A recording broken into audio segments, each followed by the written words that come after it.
Hey guys, welcome back to Choosing Recovery. I'm Olivia. I'm Scotty. And we have a great story from Gage, so let's go ahead and jump into that. Zoom. What was your drug or drugs of choice if you had multiple? It started off just like weed back when I was like 14. And then my main drug of choice at 21 became meth. What age did you start using any substance? 14, smoking weed. So how long have you used for? Meth? Yeah. Since I was 21. I went to prison and got sentenced. I was using for a 7-month stint. I got out. Did good for a little while. And then I used again. That lasted about a month, 2 months. And then right after my brother passed at the end of April. Sorry for your loss. From the end of April till the end of this year. Who did your addiction affect? Everyone. My close friends, my family. I think it really hurt my mother the most. Moms tend to be the ones that are always in the crossfire of that one. Yeah, especially losing my brother. It hurt her a lot. Absolutely, that must have been very tough on your family. Yeah, and I'm glad that you got out of this alive too. That you have the chance of recovery, because I'm sure that would have been extremely hard on everyone. Absolutely. Yes. What led you to get clean? Like I said, after my brother passed, I kind of just went down the rabbit hole and just went crazy. Ended up falling into some trouble with law enforcement, and a detective actually told me that it might be in my best interest to go to a rehab. So, with that in mind, and me at that point not having a car or a place to go, and was at the bottom of the barrel, I decided to give this a shot. It was for me, my family, and for my brother. Good for you. Good for you. Yeah. How are you staying clean today? I got a job. I've been working now because I'm still in the rehab. I'm still in treatment. But I'm in the IO now. Awesome. So I got a job. I go to the groups. I like the groups better than, for me, I don't really like the AA and the NAs unless they're like smaller groups where it seems more personal. Yep. I like those. But groups keep helping me. I get learn new information. Try to take it all in. This is my first time. Absolutely. And it could be your last time too. Yeah, that's how, that's pretty much my story too, is I got caught up with the law, and then I was kind of forced into recovery, kind of like the detective told you to get help. And once I did that, like this is my first time and only time. And I've been clean over 3 years. So I'm holding on to that, I'm just sober for today, absolutely, but it's good. That's awesome, Gage. So Absolutely. Staying, especially in early recovery, man, staying busy, learning new coping skills, learning new things to do that are fun. Even working though, like when you can enjoy going to work and keeping your mind busy. What is your biggest accomplishment within your recovery right now? With me right now, I'm able to save up money since I'm still here right now. Actually, next week I'm going to sober living. So Cool. Pay for rent, get back into like being a model citizen. Yeah. Paint. Yeah. If you could say something to a family member with a loved one that's suffering an active addiction, what would you say to that family member? I would tell them that don't stop loving your loved one. Always try and help. Don't try to distance, because the distance is only going to make it worse. And from my personal experience, please don't try to put your loved one behind bars or in jail or in prison, because that's not the right way to go. Try to put in a treatment center. Yep. I mean, if you really have to explain it, you can tell them either go behind bars, if that's the route you want to take, that's where you're going to end up. Or you can go to a treatment center where it's like a luxurious prison. That's basically how I treat it. Well, at the age of like 14, 15, I ended up moving to Indiana from Louisiana. So it kind of like bounced around. I had to start, making new friends. Yeah. And I was a really shy person. So like, I kind of fell in with the wrong group of friends. My little brother was smoking weed, so we both just started smoking weed. Ended up hanging out with my friends and not knowing, drinking and doing pills here and there, where that was going to lead further into the future. Because it just led to more usage, to where it was like a fun thing to do, and then it was like I needed it. Yep. Or my body thought that it needed it. Absolutely. Graduated high school in 2013. Again, wasn't the best idea. Like, I had a job. I decided to move out of my mom and dad's house and in with somebody that was, selling weed, because I thought that was what I needed to do to be able to get high. Ended up meeting my baby mom. We had a kid 2 years later.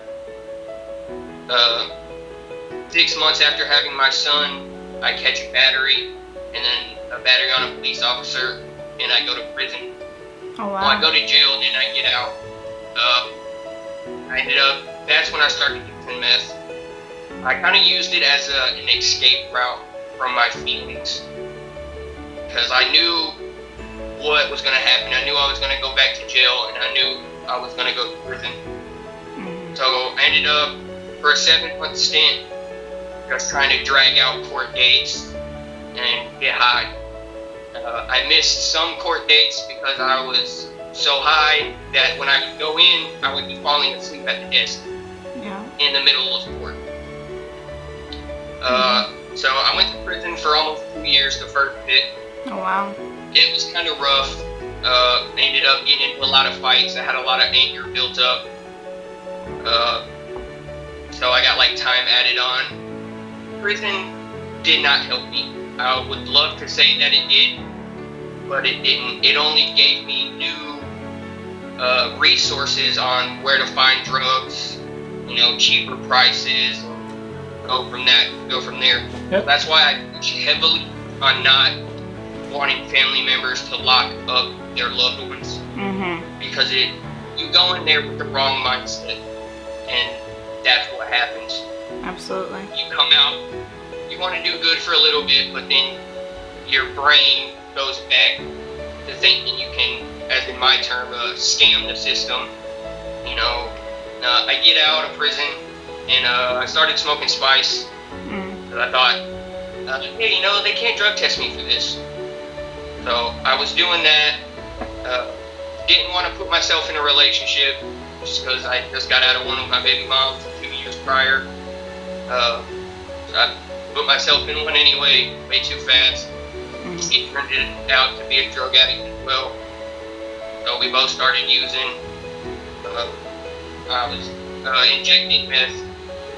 So that was bad. I got kicked out of my mom and dad's house again. I have a son. He's there. They knew I was high. Like, I can't bring that stuff, into their house. Ended up going back to prison. They kind of just gave me a little smack on the wrist, sent me back for 3 months. Got out, still with this woman, ended up moving in with her. Everything seemed to be going all right. I had a job. COVID hit. I stopped, going to work. So from the end of December until April, I was living with her in her house. My brother was in active addiction. He was also using meth. He was coming over to my house all the time with his buddy. It got really bad. It's the people you hang out with will really affect how you go about your life. If you don't put yourself around the right people that want to do better, then you're not going to do better. Birds of a feather tend to flock together. Absolutely. I like that. So, now at the end of April, my little brother passed away from a fentanyl overdose. Him and my girlfriend at the time went up to go get meth from Fort Wayne. Well, they ended up getting fentanyl and they both overdosed. My brother passed away and she lived. So, I mean, there was some resentment in that. Yeah. Because I never watch over my brother. But I probably should have got up off the couch and stopped playing video games and had went with.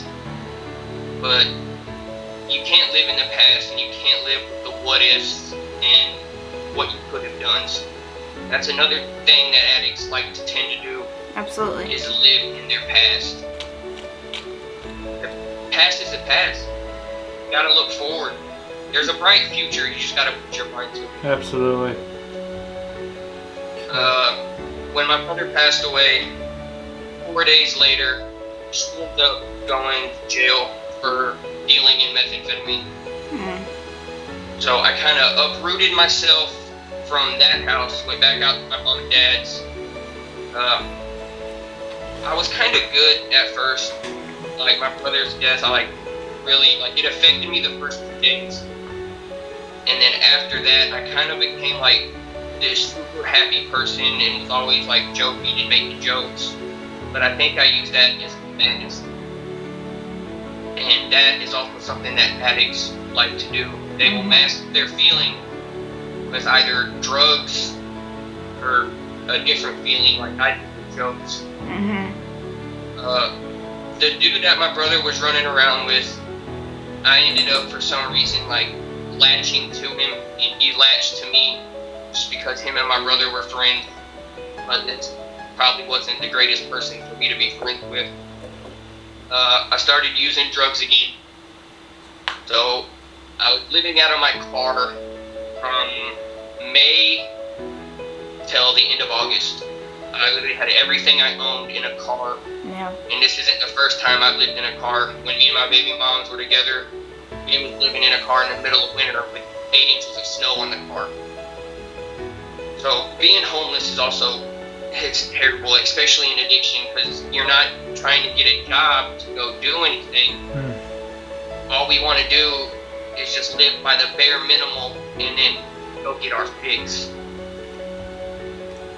And then not a lot of people understand that or see that, is that we don't have anything, and the will that we put forth to get drugs, if you put that will to do something greater in life, you can accomplish that.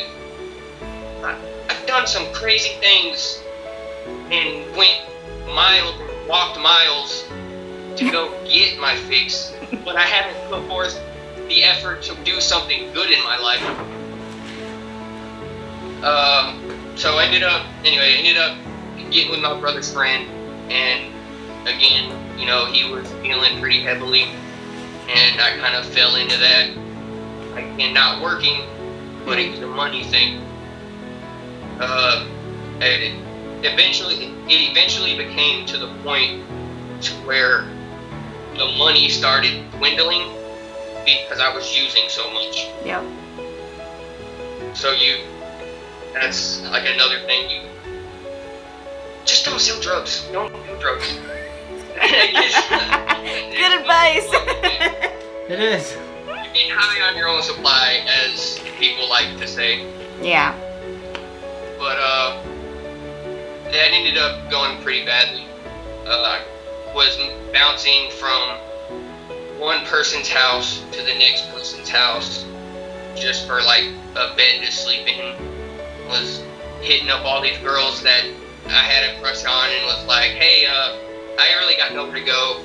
And they all kind of felt bad for me because I lost my brother. So they was letting me come live with them, and then they was seeing how bad of an addict that I was and how far into stuff that I had gotten, that eventually they all just was like, nope, gotta go. And you can't be mad at them for that. Half of these had kids, they had lives themselves. one thing I didn't do was force drugs upon another person, because peer pressure is nuts. Yeah. It is. In August, my birthday was in August. All of August, I was running around, basically homeless, living out of my car. I took off from Indiana down here to Florida before I ever came to treatment. Oh, okay. I was just like, I need to get the hell out of Dodge. So I packed all my stuff up that I had in all these chicks' houses, loaded it in my car, and drove down here with what money I had. Well, I ended up going back to Indiana a couple times just to like see if I could get some money from people, see if somebody would loan me some money, because I was all the way down here. I didn't have a Cash App at the time, so I couldn't be like, hey, you know. And that's another thing.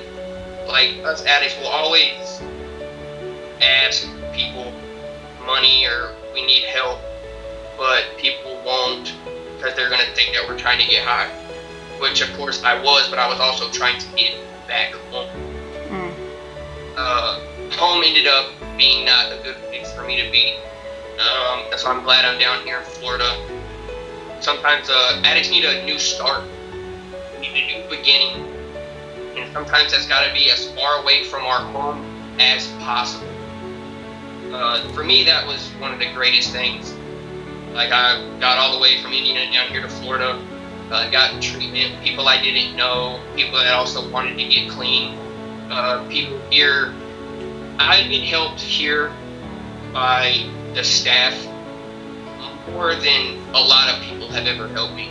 That's wonderful. And it's what inspired me, because I want to work at a treatment center. Good for you. And like, I want to share my story. Yeah. Like, I'm only touching bases on a couple things and not really getting into too much detail. But I've lived a wild life. Like, from 17 till now, I've kind of like bounced from my mom's house out to the streets. The streets are very undefeated. A lot of addicts like to think that they can go out there, get high one time, and be done with it. That's not the case. We go out there, we get high in the streets, kick our ass. Yeah. And I like that. so the streets are undefeated. The only way to beat the streets is to stay out of them. Yep. I love that. A lot of wisdom. But now that I'm down here in Florida, I got a good start. I'm by the beach. That's where I find my peace. If you're an addict in recovery, find something that sets your body at ease. Yeah. Mine is going to the beach and like I build BMX bikes and I ride them around. Find you a hobby, you know, whether that be coloring or something other than sitting in front of a TV all day. Absolutely. You know, keep your brain working. You can always learn new things. That's try to like you want to enforce. You know, with recovering addicts is stay busy. Staying busy is the main thing. First name is Gage. My clean date would be September 6th of 2019. And one thing I'm grateful for is recovery. Yeah. That's awesome. Gage.